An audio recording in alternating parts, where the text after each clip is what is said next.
तो नमस्कार दोस्तों, मेरा नाम है अभिषेक और आज रिकनेक्ट हो रहा है अभी। तो आज आज के लाइव में आपका स्वागत है। और जैसा कि आप जानते ही हैं, मेरा नाम अभिषेक है और थोड़ा वेट कर लेते हैं, कुछ लोग जुड़ जाएं तो आज हम आप लोगों के सवाल लेंगे। और आप सभी को मेरा नमस्कार। और मैं आज 34वां दिन है और 34th डे बेसिकली, जब से मैं वीडियोस बना रहा हूं और आप लोगों से जुड़ रहा हूं, आप लोगों से बात कर रहा हूं। और 8 बजे मुझे लाइव आना था, लेकिन मेरे पास एक कॉल आ गया था और इसी संबंध में कॉल आया था। उन्होंने काफ़ी देर तक मुझसे बात की और बहुत अच्छे तरीके से उन्होंने मुझे मोटिवेट किया और मुझे बताया भी, और ये भी बोला कि आप हिम्मत बना के रखिए। तो मैंने उनको बताया है कि नहीं, सब चीज़ें ठीक हैं और हम एक तरीके से अपने जो हम कर रहे हैं, जिस चीज़ के लिए कर रहे हैं, उसमें हम लगे रहेंगे। अपने बेसिकली वो परिवार के बारे में बात कर रही थी, परिवार के बारे में पूछ रही थी और मेरे पापा के लिए भी बोल रही थी कि भाई शायद एक अग्नि परीक्षा उनकी चल रही है। तो सही बात है, अगर किसी व्यक्ति को इस तरीके से परेशान किया जाए और इस तरीके से उसके साथ चीज़ें की जाएं, तो एक साधारण इंसान होने के नाते हमें तो यही लगता है कि भाई हमारी कोई एक अग्नि परीक्षा चल रही है। तो इस तरीके की बातें उनसे हुई। तो आज के लाइव में बेसिकली मैं कहना चाहूँगा कि मैंने जैसा कि लिखा था कि आपके सवाल और मेरे जवाब। तो अगर कोई भी मेरा भाई बहन या मेरा कोई फॉलोअर या कोई भी व्यक्ति अगर कोई सवाल पूछना चाहता है, तो वो सवाल आप रख सकते हैं। उसके बाद मैं अपनी एक छोटी सी बात रखूँगा और उसके साथ ही हम लाइव ख़त्म करेंगे। बहुत ज़्यादा टाइम नहीं लेंगे, 10-15 मिनट हम लोग लाइव पर रहेंगे। और जो मेरे सपोर्टर्स हैं वो एक एक करके जुड़ रहे हैं। संजय भैया आ चुके हैं और संजय भैया हमारे साथ शुरू से ही जुड़े हुए हैं, काफ़ी मोटिवेट करते हैं, काफ़ी इमोशनली भी सपोर्ट बहुत करते हैं और बहुत मोटिवेट भी करते हैं। और उन्हीं की बात है जो मुझको इतनी हिम्मत मिलती है। संजय भाई हैं, रैना जी हैं, अमनदीप जी हैं, ये कुछ लोग ऐसे हैं जो शुरुआत से ही मेरी लड़ाई में, मेरी जो मेरे मिशन में मेरे साथ हैं। और सबसे अच्छी बात यह है कि मैं अब जितने भी मेरे सपोर्टर्स हैं, मैं उनसे पहले भी कह चुका हूं और मैं आज भी कह रहा हूं कि ये सिर्फ मेरी बात नहीं है, ये सिर्फ मेरे परिवार की बात नहीं है। अब ये बात इंडिया के हर उस परिवार, हर उस व्यक्ति की है जो कहीं ना कहीं इस तरीके की चीज़ों से प्रताड़ित है। और वो चीज़ें क्या हैं, उसके बारे में मैं आज डिस्कस करूंगा आप लोगों से कि वो क्या चीज़ें, वो क्या परिस्थितियां होती हैं जिसमें कोई किसी व्यक्ति को इतना परेशान कर दिया जाता है कि वो मतलब हेल्पलेस हो जाता है, या वो उस तरीके की हरकतें करता है जो, जैसे मैंने थोड़े दिन पहले अतुल सुभाष जी की आपको वीडियो दिखाई थी, फोटो दिखाई थी। तो उस तरीके की हरकतें करने को कैसे एक व्यक्ति को मजबूर कर दिया जाता है।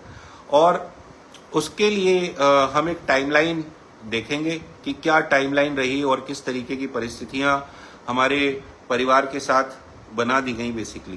तो सबसे पहली बात तो ये है कि जो सबसे पहली बात यह है कि जो हमारी फैमिली पे केस लिखाया गया, ठीक है, तो वो केस लिखाया गया अंडर 498 आईपीसी 498, ठीक है। अब ये धारा इतनी खतरनाक धारा है, जो 498 धारा है, ये इतनी खतरनाक धारा है कि अगर ये किसी पे इम्पोज कर दी जाए, किसी फैमिली पे इम्पोज कर दी जाए, तो आप समझ सकते हैं कि उस फैमिली के लोग कितना मतलब डर जाते हैं, और खास करके तब जबकि उन्होंने कुछ किया ना हो। ठीक है, और जैसा कि आप सब जानते ही हैं कि मैं 2020 से यहाँ पर हूँ। मेरी वाइफ, मेरे बच्चे सारे 2020 से यहाँ पर हैं, और मेरी दादी, मेरे दादाजी और मेरे पापा ही वहाँ पर रहते हैं। ठीक है, अब कानून का मजाक कुछ लोग किस तरीके से उड़ाते हैं उसका मैं एक बेस्ट एग्जांपल आपको देता हूं। ठीक है, तो जो 498 का केस हम पे लगाया गया, जो हम पे इम्पोज किया गया, ठीक है, वो इंसिडेंट बताया गया 22 फरवरी या 22 जनवरी, वो उसमें कुछ ऐसी डेट है, 22 फरवरी या 22 जनवरी का वो इंसिडेंट बताया गया। ठीक है, और वो जो केस रजिस्टर हुआ, जो मुकदमा उसका लिखा गया, वो 24 तारीख को लिखा गया। ठीक है, तो जब ये मतलब मैं ये समझना चाह रहा था, और मैंने आज देखा भी कि 22 एक पूरा दिन और 23 पूरा दिन, और फिर वो मुकदमा लिखा जाता है 24 को। ठीक है, तो मैं ये सोच रहा था कि हो सकता है कि भाई 23 तारीख को छुट्टी हो और 22 तारीख को कुछ ऐसा हो कि स्याही खत्म हो गई हो या टाइपराइटर में कुछ प्रॉब्लम हो।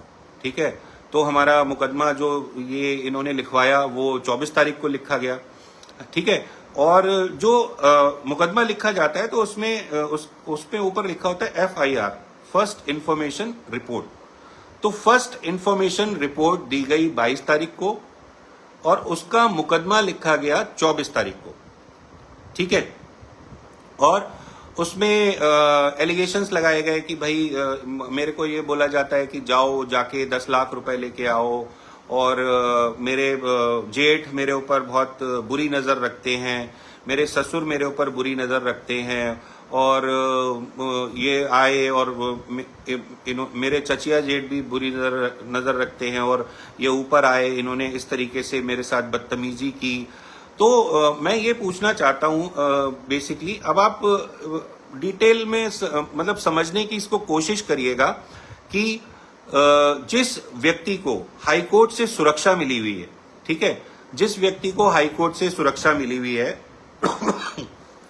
और जो व्यक्ति छींकने तक की ऑडियो बना लेता है, ठीक है, छींकने की ऑडियो, और जो हम डेली क्रियाकलाप करते हैं, ठीक है, मैं वो शब्द यूज नहीं करना चाहता, उन तक की वीडियो बना के सोशल मीडिया पे डाल देता हो लाइक्स और सब्सक्राइबर्स के लिए, तो आप सोच सकते हैं कि मतलब वो ये वीडियो नहीं बना पाया कि उनसे कब 10 लाख रुपए मांगे गए, उनसे कब छेड़छाड़ हुई, या उनसे कब किसी ने कोई बदतमीजी की, या उनसे कब किसी ने कोई गाली गलौज की। ठीक है, वो नहीं बना पाई वीडियो, या तो उस समय उनका कैमरा खराब होगा, ठीक है, और या फिर कुछ और बात रही होगी, वो वीडियो उस चीज की नहीं बना पाई जहां पे हम उनसे छेड़छाड़ कर रहे थे, या हम उनको गाली दे रहे थे, या हम उनसे दहेज मांग रहे थे। बेटा एक गिलास पानी दे। तो मेरे कहने का मतलब यही है, सबसे बड़ा क्वेश्चन यही है कि 22 तारीख के इंसिडेंट का क्या, देखिए मुझे इतनी नॉलेज नहीं है कानून की, लेकिन मैं यही बस आप लोगों से ही पूछना चाहता हूं, अपने व्यूअर्स से ये पूछना चाहता हूं कि 22 तारीख का इंसिडेंट अगर बताया गया है 22 तारीख की शाम का, तो या तो उसका मुकदमा 23 तारीख को लिख जाना चाहिए था, फिर 24 तारीख को मुकदमा क्यों लिखा गया? ठीक है, 24 तारीख को क्या ऐसा मुहूर्त निकला था या कुछ इस तरीके का निकला था कि 24 तारीख को वो मुकदमा लिखा गया? ठीक है, तो पहला ये है। दूसरी बात क्या है कि उस मुकदमे में, ठीक है, जितने भी नाम लिखे गए हैं, ठीक है, मेरा नाम है, मेरी वाइफ का नाम है, पापा का नाम है, दादी का नाम है, ठीक है, आधे लोग तो वहां रहते ही नहीं है, मैं वहां नहीं रहता हूं, मेरी वाइफ वहां नहीं रहती है, ठीक है, और बिना किसी पूछताछ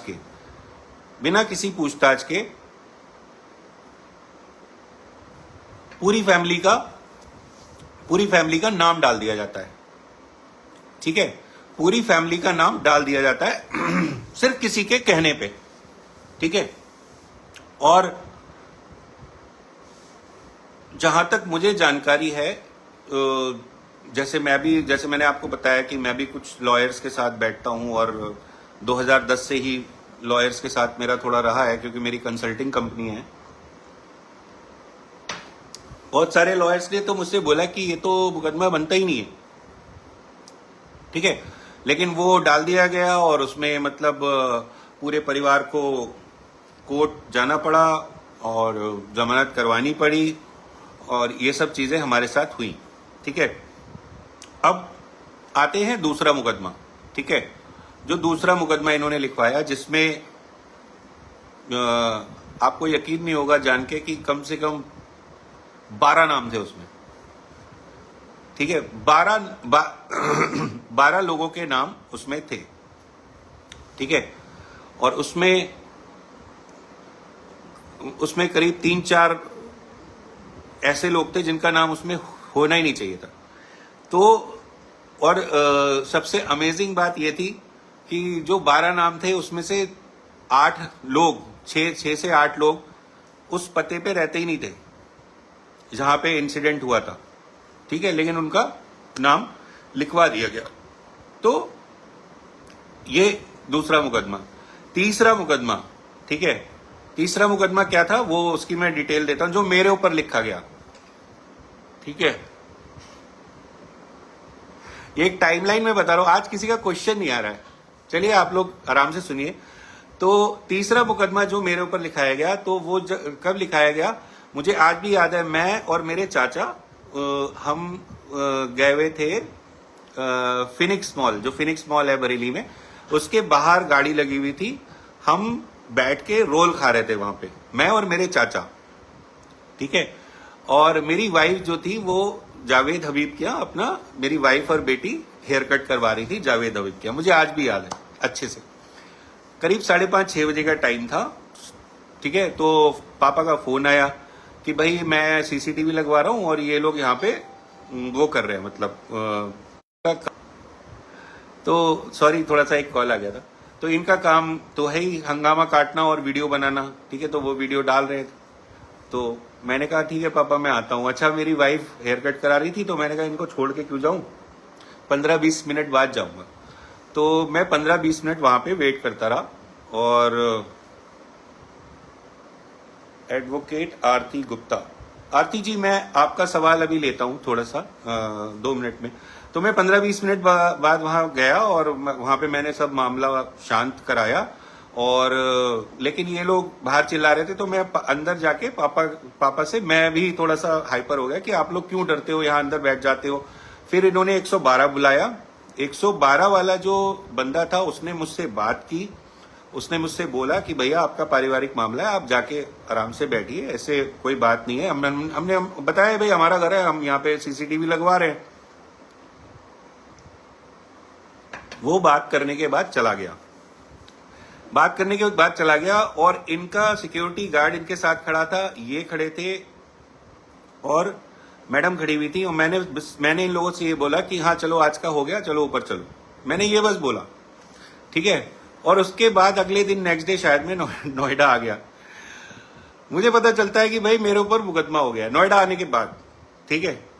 क्या भैया कौन सा एविडेंस देख के मेरे ऊपर मुकदमा लिख दिया गया कि मैंने गाली गलौज करी, कौन सा एविडेंस ऐसा दिखा दिया गया थाने में जाकर जिसपे मेरा मुकदमा हो गया, ठीक है। अब मैं आरती जी का लेता हूं सवाल, उसके बाद मैं आप लोगों से फिर से बात करूंगा।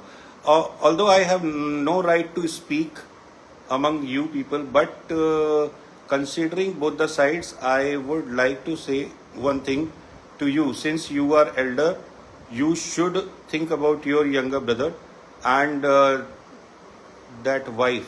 If you want to take them out of the house, then find them some other house. Yes, Aarti ji, basically, to be very frank with you, we still thinking about it, and we really respect, their freedom of speech. We really respect the way they live, and we do not want to.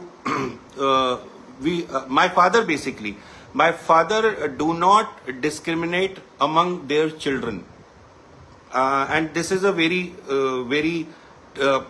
truthful thing, I would say, and a very correct statement, I would say. He do not discriminate with any of his child, right? Either maybe he is his son or his daughter, basically. My both the sisters are very well educated, right? They are doctors. One is doctor by profession. She has done her MDS, and one is doctor basically because she has done PhD.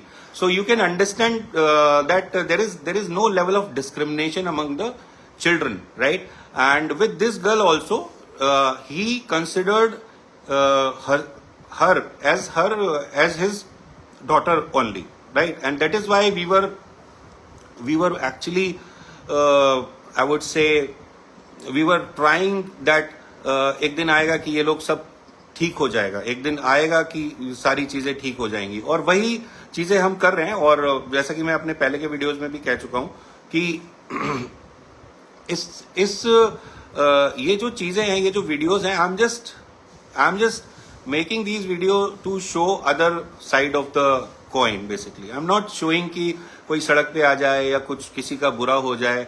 And in fact they have a child, so that is also our responsibility, because अगर हम अच्छे से रहेंगे और कोई बच्चा हमारी वजह से परेशान होगा, that is not in our ethics at all. So I think I have given your answer. And Swati Awasthi ji आ गई हैं. कोमल दीक्षित, इन लोगों को का खर्चा कैसे चलता है? For expenses, I think social media is enough, or they think that social media is enough, so that's how they are looking after their expenses.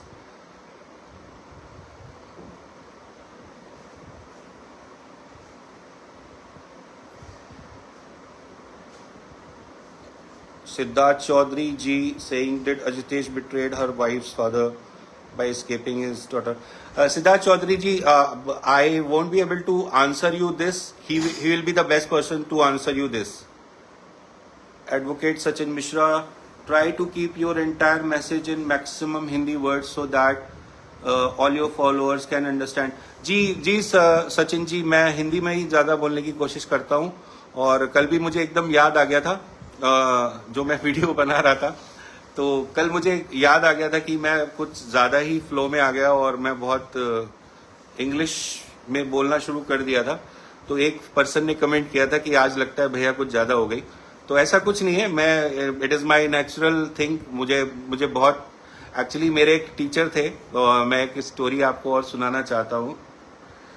शौर्य कह रहे हैं कि हेलो भैया कैसे हैं. शौर्य, मैं बहुत अच्छा हूँ और आप लोग मेरा इतना ध्यान रखते हैं तो उससे मुझे और मोटिवेशन मिलता है. तो एक्चुअली मेरे एक टीचर थी बेसिकली, वो भी अभी भी हैं मेरी गुरु, अभी भी हैं वो, आज भी मेरी गुरु हैं, और उनका नाम है अलका अग्रवाल. तो और ये बहुत फनी स्टोरी है. तो अलका दीदी थी और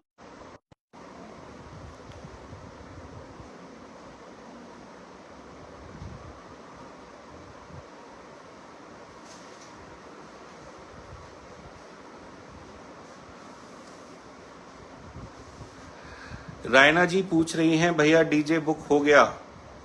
आप लोगों को आवाज आ रही है ना मेरी? एक्चुअली एक कॉल आ गया था फिर से. तो हाँ, डीजे तो बुक हो ही जाएगा, होली है तो डीजे तो बजेगा. एक क्वेश्चन आया है क्या? Siddharth Chaudhary, I heard that, Siddharth ji पूछ रहे हैं, आई हर्ड दैट आपका सवाल ही गायब हो गया.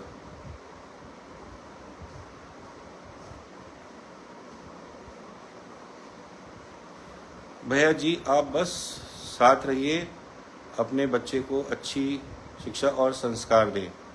जी संजय भैया, यही है लाइफ में, और स्ट्रगल या लाइफ में जो भी करना है वो बच्चों के लिए ही करना है, और बच्चों के लिए ही कर रहे हैं, लगे हुए हैं, और सब कुछ अच्छा चल रहा है. आप लोगों का सहयोग भी अच्छा चल रहा है, तो सारी चीज़ें अच्छी चल रही हैं. अच्छा हाँ, तो लास्ट चीज और रह गई थी बस, जो थर्ड केस मेरे ऊपर लगा। तो थर्ड केस मेरे ऊपर क्या लगा मैं आपको बता देता हूँ, और वो भी बहुत इंटरेस्टिंग है। वो भी आप लोगों को इतना समझ में आएगा कि how basically these people under the white collar they do things। ठीक है, तो वो आपको समझ में आएगा। तो थर्ड में क्या हुआ, थर्ड केस में आपको बताता हूं ये क्या हुआ। ओके सॉरी, तो थर्ड में क्या हुआ, थर्ड केस में बताता हूं आपको। मेरी वाइफ का सम्मन आ रहा था। ठीक है, मेरी वाइफ के सम्मन, तो ये चल रहा है अभी या बंद हो गया? तो थर्ड केस की स्टोरी और इंटरेस्टिंग है। थर्ड केस मतलब मेरी वाइफ के सम्मन आ रहे थे, और मतलब क्योंकि हम नोएडा रहते हैं और बच्चों के पेपर वगैरह चल रहे थे, तो उनका जमानत पेंडिंग था। ठीक है, उनका जमानत पेंडिंग था, और उसमें क्या हुआ, उनका हो गया वारंट, मेरी वाइफ का। ठीक है, अब वारंट हो गया। मतलब मैं नोएडा से मुझे आज भी याद है, संडे का दिन था, मैं नोएडा से पहुंचा बरेली, और मतलब इसी मिशन से पहुंचा था कि मुझे पता नहीं था कि भाई वारंट हो गया है। ठीक है, तो मैं इसी मिशन से पहुंचा था कि कल मंडे, और कल जाके किसी भी तरीके से करवाना है, मतलब जमानत करवाना है। ठीक है, तो भाई क्या हुआ कि अब जमानत के लिए गए हम, और उसी दिन जोर जार लगा के किसी भी तरीके से करके 8-9 लोगों को हमारे घर पे भेज दिया गया। ठीक है, और फिर हम कोर्ट में गए। तो जब हम कोर्ट में गए, तो क्योंकि मेरी वाइफ का वारंट था, उनके साथ एक लेडी इंस्पेक्टर बैठी हुई थी। ठीक है, तो आप सोच सकते हैं मेरी वाइफ के साथ एक लेडी बैठी हुई है जो पुलिस विभाग से थी। एक भाई साहब थे, यादव जी थे, वो जो बैठे हुए थे वहां पे।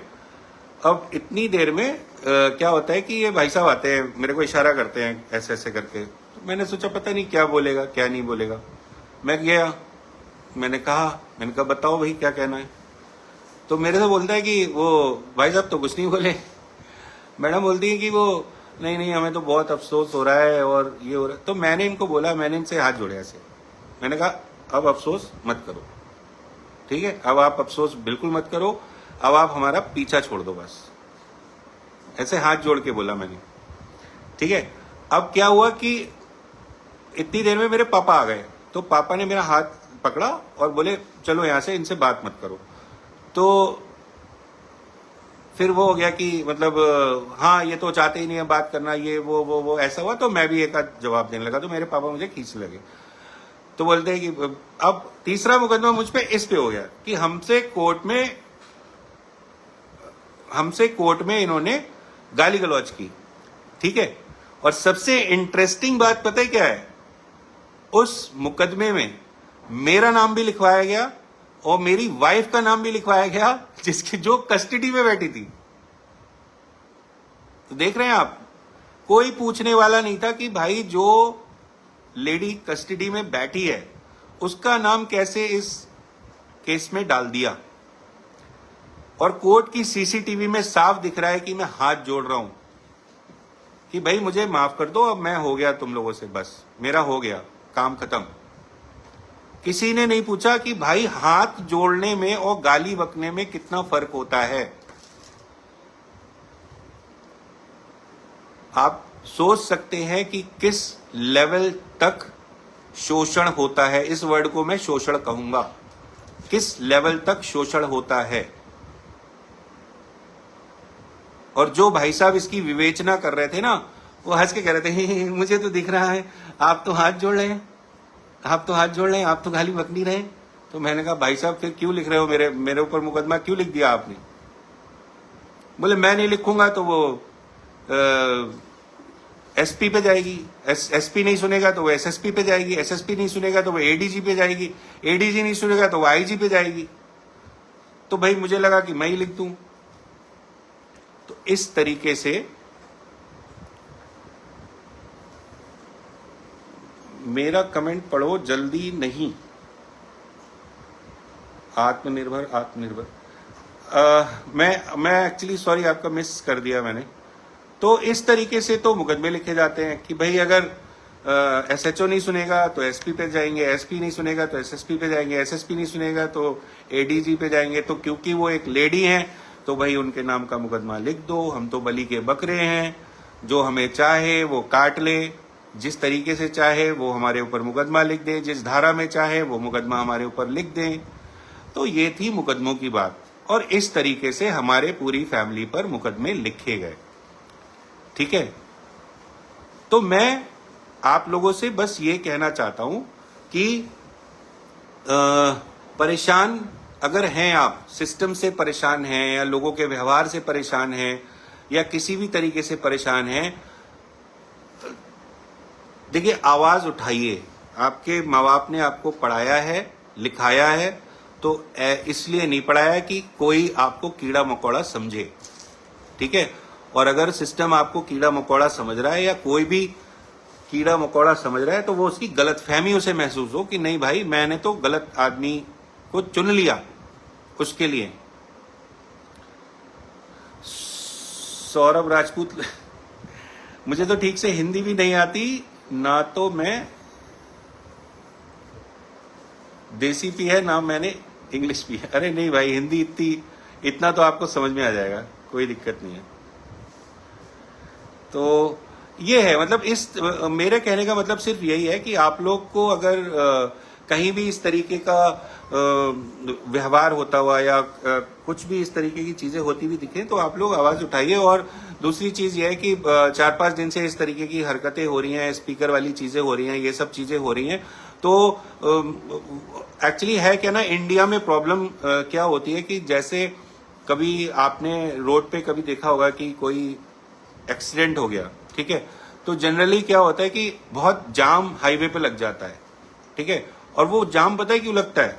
वो जाम लगता है वो पहली गाड़ी जो रोकता है बंदा हेल्प करने के लिए, उसकी वजह से वो जाम लगता है। ठीक है, और गैस करिए कि अगर कोई पहली गाड़ी ही ना रोके, सब सटपट निकलते जाएं और कोई उस बंदे को पानी ना पिलाए जो सड़क पे पड़ा हुआ है, या जो शायद जिसको अगर एक घूंट पानी मिल जाए तो उसकी लाइफ बच जाए। ठीक है, तो अगर कोई पानी पिलाने वाला ही ना हो तो वो जाम भी ना लगे, तो किसी को पता भी ना चले कि यहाँ पे एक्सीडेंट हुआ है। तो उस जो पहली गाड़ी रुकती है जिसकी वजह से जाम लगता है, उसको कितना लोग पीछे गाली बकता है कि बताओ यार ये इतना मतलब हाईवे है फिर भी जाम लगा हुआ है। लेकिन वो पहला बंदा अपनी गाड़ी रोकता है, किसी की हेल्प करता है, किसी की जान बचाता है। ठीक है, तो अगर आपके सराउंडिंग में इस तरीके की हरकतें हो रही हैं, अपनी गाड़ी रोकिए, पूछिए, सवाल पूछिए, लोगों से सवाल पूछिए। ठीक है, सिस्टम से सवाल पूछिए, तभी कुछ हो पाएगा। अदरवाइज ये चीजें ऐसे ही चलती रहेंगी, और आज मैंने अपने सपोर्टर्स से बोला है कि हो सकता है ये मेरी लड़ाई बहुत गहरे लोगों से हो, बहुत बड़े बड़े लोग इसके पीछे हों, मुझे नहीं पता कि कौन है। ठीक है, उसमें बस मैं लगा हुआ हूं। मुझे अगर मेरी कोई बहुत डीप लोग हैं या कुछ लोग ऐसे हैं जो मैनिपुलेटिव चीजें मेरे साथ कर सकते हैं, कैंडल वैंडल मत लगाना आप लोग, बस आवाज उठाते रहना। मुझे कैंडल्स से सख्त नफरत है जो सिर्फ बाद में उठाई जाती है कि justice for this, justice for that. I really hate that. ठीक है, आई हेट वो कैंडल्स जो पकड़ के हम लोग चलते हैं कि जस्टिस और ये और वो। जब इनजस्टिस हो रहा होता है आवाज तब उठानी चाहिए। तो यही मेरा कहना है। काफी लंबा आज भी हो गया, मैं थोड़ा फ्लो में आ जाता हूँ आप लोगों से जुड़कर, और इसीलिए थोड़ा टाइम लगता है। तो कल मिलेंगे और पॉजिटिविटी ये सब चीजें करेंगे 2-3 दिन, और होली निकल जाने देते हैं, उसके बाद बात करेंगे और इन चीजों के डीप में जाएंगे और देखेंगे कि क्या सिनेरियो है और क्या हम कर सकते हैं। आज भी जो मेरे पास कॉल आया, आपका बहुत बहुत धन्यवाद कि आपने मुझे कॉल किया और मुझे मोटिवेट किया। आप लोगों का सपोर्ट मेरे साथ बना हुआ है, इसके लिए मैं बहुत आप लोगों का आभारी हूँ। भैया ऐसी बातें मत करो। नहीं राणा जी, मुझे पता है आप लोग मुझे कितना प्यार करते हैं, लेकिन कुछ बातें हैं जो दिल की हैं वो मैं कहना चाहता हूं। और मैं कैंडल्स से नफरत करता हूं, ठीक है। कैंडल्स मुझे बस दीपावली पे अच्छी लगती हैं और वो मैं खुद लगाता हूं अपने घर पे। तो आप लोग अपना ख्याल रखिए, और लास्ट में जो मैं कहता हूं, अपने परिवार में प्यार बना के रखिए, अपने आस पड़ोस में प्यार बना के रखिए, because life is beautiful. Thank you.